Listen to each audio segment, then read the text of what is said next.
British classic fish and chips.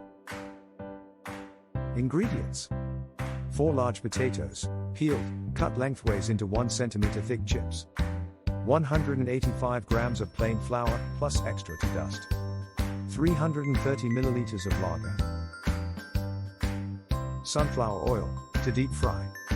800 grams of skinless flathead fillets, halved into long strips. Lemon wedges, to serve. Iceberg lettuce wedges, to serve. Bring a large saucepan of lightly salted water to the boil over high heat. Add the chips and return to the boil. Reduce heat to medium and simmer for 5 minutes or until just tender, then drain well and spread on paper towel to dry completely.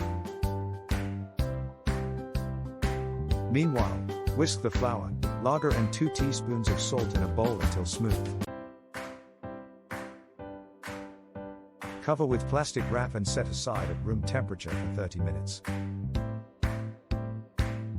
Half fill a deep fryer or saucepan with oil and heat to 320 degrees Fahrenheit or 160 degrees Celsius. Fry the chips, in batches, for 5 to 7 minutes until soft but still pale, then drain. Chips can be prepared to this stage ahead of time. Lay flat on a paper towel. Preheat oven to low and increase oil to 380 degrees Fahrenheit or 190 degrees Celsius. When hot, fry chips again, in batches, for a further 2 to 3 minutes until crisp and golden. Drain on paper towel, place on a tray, in a single layer, and keep warm in the oven while you cook fish.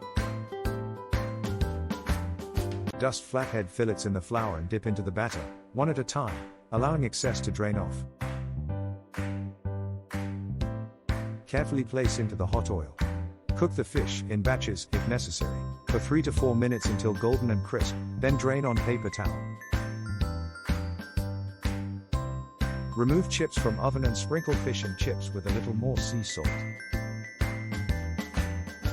Serve immediately with lemon wedges and iceberg lettuce.